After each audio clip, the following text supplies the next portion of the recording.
Who were the ETA? ETA stands for the Euskadi Ta Askatasuna, which is the Basque name for Basque Homeland and Liberty, and was a terrorist organisation from the Basque Country that is situated 3 counties within the modern-day country of France and the remaining 4 within the modern-day country of Spain, and at various times fought against both governments for the creation of an independent Basque state, owing to the Basques' long history of separation and difference to the French and Spanish neighbours. ETA was formed in the Spanish Basque Country in 1959, at which time all of Spain was part of Francisco Franco's dictatorship after his nationalists won the Spanish Civil War, during which the Basques had fought on the losing Republican side. As such, Basque language and culture were highly repressed under Franco's regime, and many students were very unsatisfied with the peaceful movements for change that seemed to be getting nowhere, and so they formed the ATA, which stands for the Euskadi Ta Askatasuna, which was also a problem because in some Basque dialects, ATA actually meant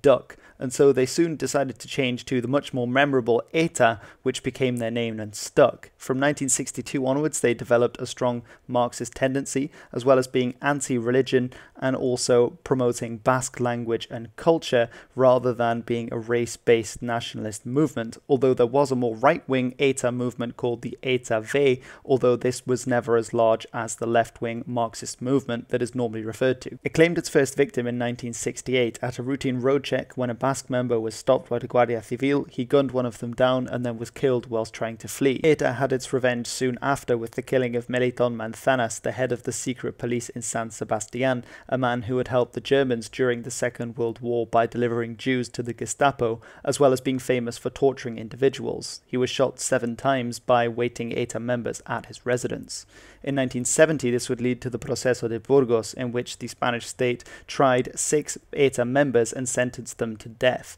This would lead to a wide strike throughout the Basque region, as well as ETA responding by capturing a German consul, though he was released unharmed soon afterwards. It turned out to be a disaster for the Spanish government, as there was international outcry, and this brought coverage and representation to the Basque cause, which was brilliant for ETA, as well as condemnation for the government from figures like the Pope at the time and Jean-Paul Sartre, who condemned the fact that they had been condemned to death, and so the sentences were changed to hefty prison sentences instead. However, the ETA's most famous attack would come in 1973 with the assassination of Luis Carrero Blanco, who was the man who Franco had chosen to lead the government upon his death. And actually the fact that they blew him up with a bomb when his car passed over it was very significant, because this was an attack in the capital city in Madrid, in the heart of where Franco thought he was safe, and it has been seen as being one of the essential steps to Spain becoming a democracy, as if he had taken power after Franco, the dictatorship might have continued.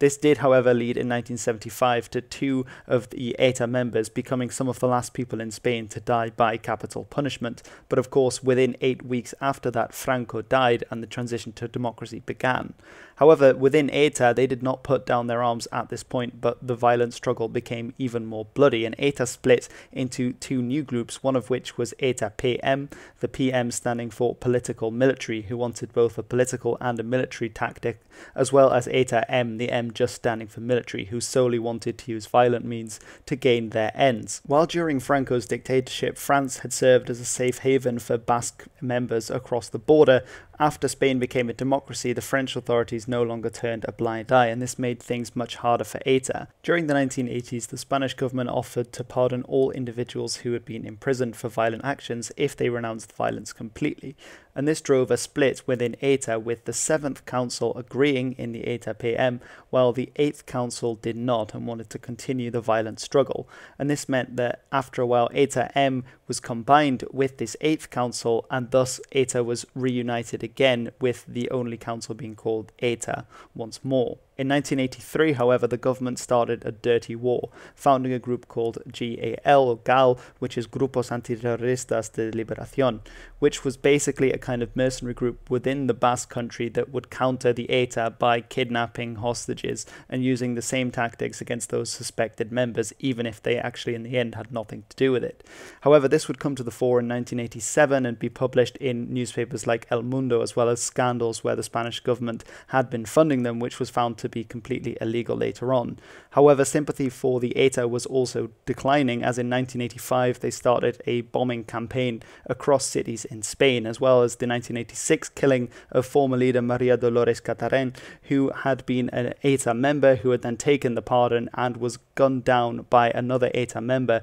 while she was out walking with her infant son. In 1988, however, many of the ETA groups signed a ceasefire. In 1992, however, after more attacks had occurred, the three leading figures of ETA were captured, and so more and more focus was on younger members burning bus stations and using Molotov cocktails, which made some believe that they were a weakening force. However, in 1995, with an attack on the Spanish royal family that failed in Mallorca, as well as the assassination of Miguel Ángel Blanco, who was killed after a hostage demand was released and not met by the Spanish government, it became clear that they were still in business. However, in 2001, with the 9/11 attack and the war on terror, it became much harder for them to operate. And in 2004, when the Madrid bombings occurred, ETA were immediately blamed by many in the media, although later it became clear that this was actually done by an Islamic terror organization rather than the ETA. In 2006, they agreed to sit down for talks on a lasting ceasefire, although after applying pressure by bombing the Madrid airport and killing 2 Ecuadorian members who were sleeping in their cars, this treaty broke down. However, in 2010, they once again reached out and said that this was a permanent ceasefire, and in 2017, they destroyed their arsenal of weapons, laying down their arms forever. Or so we hope.